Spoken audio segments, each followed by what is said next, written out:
बच्चों, हमने अपनी पिछली क्लासेस में क्या पढ़ा था? तो हमने अपनी पिछली क्लासेस में सॉइल के बारे में पढ़ा था ना। और अगर आपने वो क्लास मिस कर दी है तो आप क्या करोगे, मैं डिस्क्रिप्शन बॉक्स में लिंक दे दूंगी, आप जाके देख लेना। तो अब तो आपको पता ही चल गया कि आज का हमारा टॉपिक क्या है। तो आज का हमारा टॉपिक है सॉइल, जिसमें हम आगे पढ़ेंगे। तो आज हम क्या जानेंगे? आज हम जानेंगे प्रॉपर्टीज ऑफ सॉइल के बारे में। और उसके अंदर हम कौन कौन से सब टॉपिक पढ़ेंगे? उसके अंदर हम पढ़ेंगे percolation rate of water in soil, then percolation rate, उसके बाद मॉइस्चर इन सॉइल, फिर absorption of water by soil, और लास्ट में पढ़ेंगे सॉइल कंटेन्स एयर। तो आप ये सारे सब टॉपिक्स हम पढ़ेंगे किसके अंदर? प्रॉपर्टीज ऑफ सॉइल के अंदर। तो सबसे पहले हम क्या लेते हैं? सबसे पहले हम पढ़ेंगे percolation rate of water in soil. तो इसको समझने के लिए हमको समझना पड़ेगा परकोलेशन के बारे में कि व्हाट इज परकोलेशन। तो इसकी डेफिनेशन जाननी पड़ेगी। तो व्हाट इज परकोलेशन? तो percolation is the process in which water passes down slowly through the soil. मतलब परकोलेशन वो प्रोसेस है जिसमें क्या होता है, वाटर धीरे धीरे सॉइल से पास डाउन करता है, मतलब धीरे धीरे सॉइल से नीचे आता है। ठीक, तो ये क्या प्रोसेस है? ये है परकोलेशन। अब इसको हम और थोड़ा डिटेल में समझेंगे ना कि क्या है। एक एक्सपेरिमेंट के थ्रू हम परकोलेशन को समझेंगे। तो इसके लिए आपको क्या करना है? इसके लिए आपको क्या करना है, आपको एक पीवीसी पाइप लेनी है। पीवीसी पाइप तो सबने देखी है ना, पीवीसी पाइप क्या होती है। तो वो आपको लेनी है। उसकी लेंथ कितनी लेनी है? उसकी लेंथ लेनी है 20 सेंटीमीटर की। तो 20 सेंटीमीटर की आप पीवीसी पाइप ले लो। और क्या करोगे, और जो पाइप आप लोगे उसका डायामीटर कितना होगा? उसका डायामीटर जो होगा वो 5 सेंटीमीटर का होगा। ठीक, तो 5 सेंटीमीटर डायामीटर की एक 20 सेंटीमीटर लेंथ वाली हम पीवीसी पाइप ले लेंगे। ठीक है, अब उसको हम क्या करेंगे? अब उसको हम जहाँ पे हमको वाटर का परकोलेशन रेट निकालना है वहाँ पे, मतलब ग्राउंड में ले जाके हम उसको 2 सेंटीमीटर डीप, है ना, ग्राउंड के अंदर 2 सेंटीमीटर डीप उस पाइप को हम लगा देंगे। ठीक है, अब उस पाइप को हमने लगा दिया। अब हमें क्या करना है? अब इसके बाद हमें क्या करना है, हमें कुछ पानी लेना है। या तो हम मेजरिंग सिलेंडर में ले लेंगे पानी, और या हम क्या करेंगे, या हम किसी बॉटल में ले लेंगे जिसका कि हमें वॉल्यूम पता है। ठीक है, तो आपके पास अगर मेजरिंग सिलेंडर नहीं है तो आप क्या करोगे, आप एक वाटर बॉटल ले लोगे। ठीक है, जिसका कि आपको वॉल्यूम पता है। से सपोज आपने 200 ml की बॉटल ले ली जिसमें 200 ml पानी आता है। ठीक है, तो आपने उस वाटर बॉटल को ले लिया। अब आप क्या करोगे, अब वो जो पानी आपने लिया है आप उसको क्या करोगे, पीवीसी पाइप में धीरे धीरे डालोगे। तो इस समय आपको क्या करना है, जब आप वो पानी पीवीसी पाइप के अंदर डालोगे तो उस समय आप क्या करोगे, आप उसका टाइम नोट करोगे। ठीक है, आप उस टाइम को नोट कर लोगे और उसके बाद आप सारा पानी धीरे धीरे करके पीवीसी पाइप में डाल दोगे। आप ये देखना कि ये पानी जो है वो बाहर ना स्पिल करे। ठीक है, वो पाइप के अंदर ही जाए। क्लियर? अब आप क्या करोगे, अब कुछ देर बाद क्या होगा, ये जो पानी है ये पीवीसी पाइप से कहाँ चला जाएगा, ये पीवीसी पाइप से सॉइल के अंदर चला जाएगा। ठीक है, तो जब पूरी पीवीसी पाइप खाली हो जाएगी, ठीक है, तो उस समय आप क्या करोगे, आप फिर से टाइम को नोट करोगे, रिकॉर्ड करोगे कि कितने क्या टाइम हुआ। तो अब ये जो दोनों टाइम का डिफरेंस है, कौन सा, जो कि आपने पहले लिया था जब आप पानी पीवीसी पाइप में डाल रहे थे, जब आपने स्टार्ट किया था पानी डालना, और जब पीवीसी पाइप से पानी पूरा निकल गया, तो वो टाइम, तो इन दोनों टाइम का जो डिफरेंस होगा वो क्या होगा, वो हमारा परकोलेशन होगा। ठीक है, तो अब परकोलेशन हमें समझ में आ गया कि ये जो टाइम डिफरेंस है वो क्या हो गया, ये वाटर का परकोलेशन हो गया। तो ये जो डिफरेंस हुआ टाइम का वो क्या कहलाया, वो कहलाया percolation of water in soil. तो अगर अब हमको परकोलेशन रेट निकालना है, जैसे इस फॉर्मूले से देखो आप कि percolation rate is equal to क्या हो गया, amount of water divided by percolation time. तो ये जो अमाउंट ऑफ वाटर है ये हम किस में इसको लेते हैं, मेजर करते हैं, इसको हम मिलीलीटर में मेजर करते हैं और टाइम को मिनट में। तो इसका क्या मतलब है, इसका मतलब है कि जो वाटर, मान लो हमने जो बॉटल ली थी वाटर की वो 200 ml की थी। ठीक है, तो हमने कितना पानी लिया, 200 ml। तो यहाँ पे हमने क्या ले लिया, 200 ml वाटर। ठीक है, 200 ml हमने वाटर ले लिया और टाइम कितना था, मान लो हमें 20 मिनट्स लगा कि जो वाटर था वो सॉइल के अंदर जाने में कितना टाइम लग गया, 20 मिनट्स लग गया परकोलेट होने में। तो इसका रेट क्या हो गया, 200 डिवाइडेड बाय 20, तो इसका क्या हो गया, अगर इसको डिवाइड करेंगे तो आएगा 10 ml पर मिनट। मतलब कि जो इसका परकोलेशन रेट हुआ वो क्या हुआ, 10 ml मतलब 10 मिलीलीटर पर मिनट। ठीक, तो आपको ये समझ में आ गया कि परकोलेशन रेट क्या हुआ, क्लियर। अब इसके बाद कहाँ पे आएंगे, अच्छा अभी आप ये भी समझ लो कि परकोलेशन जो होता है वो डिफरेंट डिफरेंट सॉइल में डिफरेंट डिफरेंट होता है। कि अगर मान लो अगर आपकी क्लेई सॉइल है तो इसमें क्या होता है, पार्टिकल्स जो होते हैं वो बहुत पास होते हैं। तो इसके क्या होती है, तो इसकी जो सॉइल की जो वाटर की एब्जॉर्प्शन की कैपेसिटी होती है वो ज़्यादा होती है। और जो सैंडी सॉइल है इसमें क्या होता है, इसमें जो इसके पार्टिकल्स होते हैं वो दूर दूर होते हैं और इनके बीच में स्पेस ज़्यादा होता है। तो इसमें से वाटर जो ड्रेन आउट होता है वो बहुत जल्दी हो जाता है। तो इसकी जो पावर है वाटर को एब्जॉर्ब करने की वो कम है। ठीक, तो इसी तरीके से डिफरेंट डिफरेंट सॉइल का अलग अलग क्या होता है, रेट ऑफ परकोलेशन होता है। ठीक, तो ये हमने समझ लिया परकोलेशन रेट ऑफ वाटर है। अब हम आ गए मॉइस्चर इन सॉइल में। तो मॉइस्चर इन सॉइल का क्या मतलब है, तो आप किसी भी तरीके की सॉइल ले लो, कैसी भी सॉइल हो, चाहे वो क्लेई हो, चाहे सैंडी हो, चाहे लूमी हो, उसमें क्या होगा, कुछ ना कुछ अमाउंट का वाटर का, कुछ ना कुछ अमाउंट वाटर का जरूर होगा। ठीक है, अब जो ये वाटर का अमाउंट है सॉइल के अंदर उसे हम क्या कहते हैं, उसे हम कहते हैं मॉइस्चर। ठीक, तो अब इसको भी पता करना है हमको, कि हमें पता करना है कि भाई सॉइल के अंदर वाटर होता है कि नहीं। तो इसके लिए हम क्या करेंगे, तो इसके लिए हम एक एक्सपेरिमेंट करेंगे जो बहुत सिंपल सा एक्सपेरिमेंट है। इसमें हमें क्या करना है, हमें गार्डन जाना है, गार्डन से एक सॉइल लेके आनी है। ठीक है, थोड़ी सी सॉइल हम ले लेंगे गार्डन से और उसके बाद क्या करेंगे, उसको वे कर लेंगे। ठीक है, तो जिससे हमें पता चल जाएगा कि हमने कितनी सॉइल गार्डन से ली है। से सपोज हमने 50 ग्राम सॉइल ली है। ठीक है, उसके बाद हमें क्या करना है, उसके बाद हमें उस सॉइल को एक पेपर के ऊपर रख के सन के नीचे ड्राई करना है, मतलब उसको सुखाना है।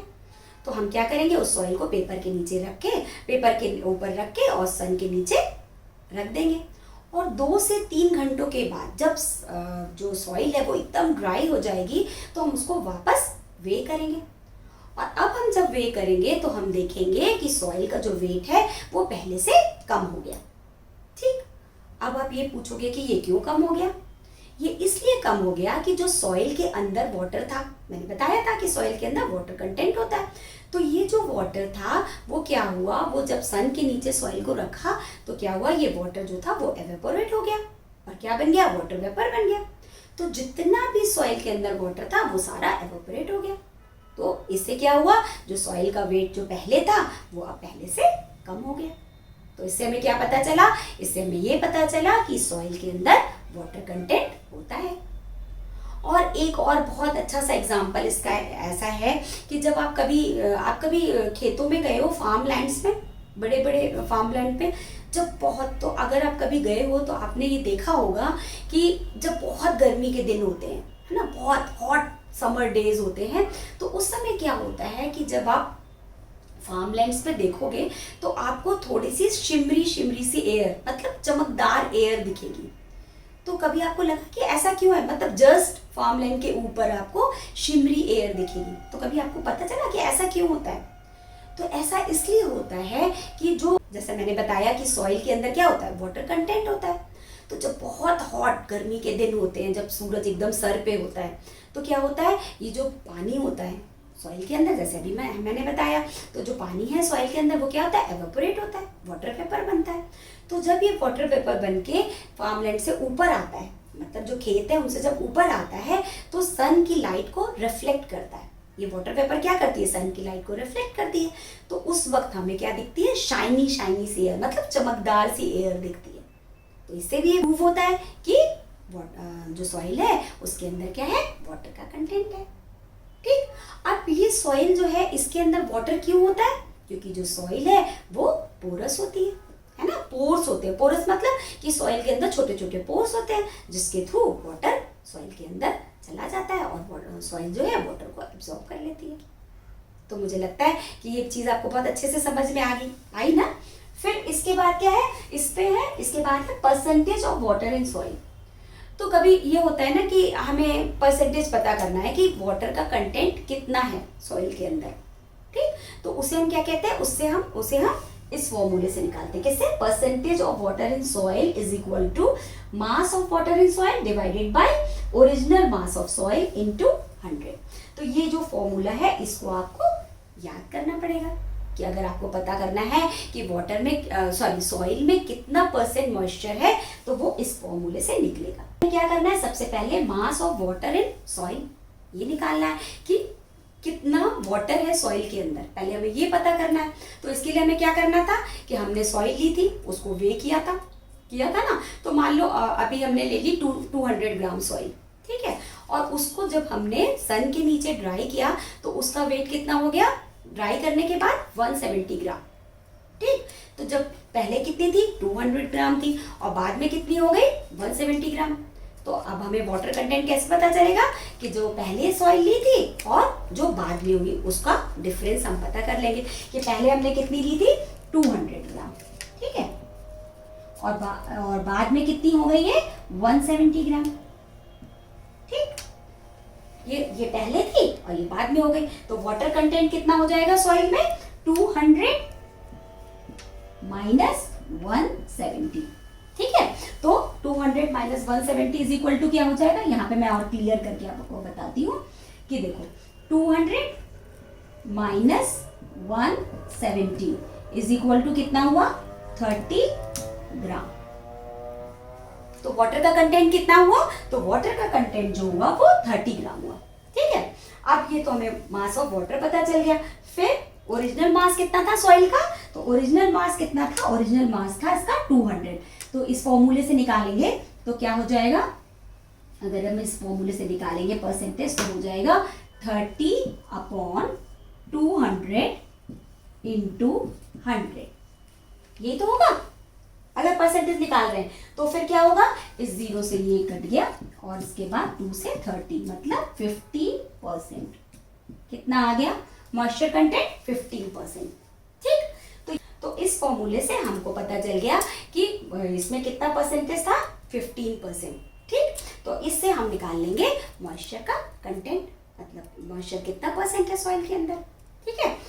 अब हम आगे absorption of water by soil. अब इसमें क्या होता है? इसमें तो ऑब्वियस ही बात है कि जो सॉइल है वो वाटर को एब्जॉर्ब करती है ना। ये तो अभी तक हमको पता ही चल गया है। और वो क्यों करती है? क्योंकि सॉइल जो है वो पोरस होती है, मतलब इसमें छोटे छोटे पोर्स होते हैं जिसके थ्रू वाटर जो है वो सॉइल के अंदर चला जाता है। अब इसको भी आप देख सकते हो कि मान लो आपने पानी लिया, वाटर लिया, किसी बॉटल में लिया और किसी सीमेंटेड फ्लोर पे आपने पानी को डाल दिया, तो क्या होगा? पानी एब्जॉर्ब होगा? नहीं होगा। क्यों? क्योंकि उसमें पोर्स नहीं है तो पानी एब्जॉर्ब ही नहीं होगा। लेकिन अगर आप इसी पानी को किसी गमले में जो फ्लावर का पॉट है उसके अंदर आप जब डालोगे तो उसमें क्या होगा?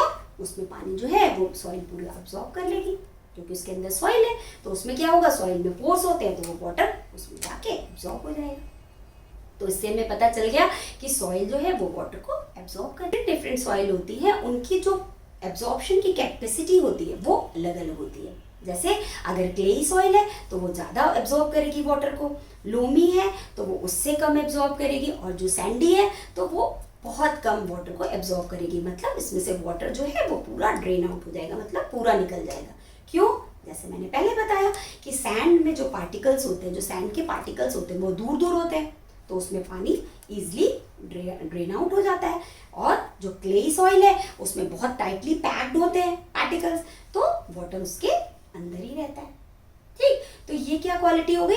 ये प्रॉपर्टी हो गई सॉइल की कि सॉइल जो है वो वाटर को एब्जॉर्ब करती है। अब इसको हम एक एक्सपेरिमेंट से और भी देख सकते हैं। उसमें कैसे देख सकते हैं? उसमें हम क्या करेंगे कि एक हम बीकर लेंगे, मतलब वही ग्लास का टम्बलर ले लेंगे, और उसमें क्या करेंगे? उसमें हम एक फनल ले लेंगे। फनल तो आपने सबने देखी है। तो उसमें हम एक फनल लगा देंगे और फनल के ऊपर हम फिल्टर पेपर लगा देंगे, ठीक है। अब उसमें क्या करेंगे? हम कुछ जो सॉइल है उसको पाउडर करके उसमें हम उस फिल्टर पेपर के ऊपर डाल देंगे, ठीक है। अब क्या करेंगे? अब हम एक मेजरिंग सिलेंडर लेंगे, ठीक है। अब मेजरिंग सिलेंडर में हम वाटर ले लेंगे, कुछ अमाउंट वाटर का ले लेंगे। अब उससे हम ड्रॉपर से पानी हम लेंगे, कुछ अमाउंट पानी का ले लिया हमने मेजरिंग सिलेंडर से, ठीक है। अब उसमें क्या करेंगे? वो जो मेजरिंग सिलेंडर से हमने पानी लिया है ड्रॉपर में, उसको हम सॉइल के ऊपर डालेंगे, ठीक है। तो सॉइल के ऊपर एक ही जगह पे नहीं डालना है हमको, चारों तरफ से डालना है उसमें पानी। तो कुछ देर बाद हम देखेंगे कि जो सॉइल पानी तो पहले एब्जॉर्ब करेगी, लेकिन कुछ देर बाद क्या होगा कि फनल में से पानी धीरे धीरे बीकर में आने लगेगा, मतलब जो ग्लास का टम्बलर लगेगा उसमें आने लगेगा।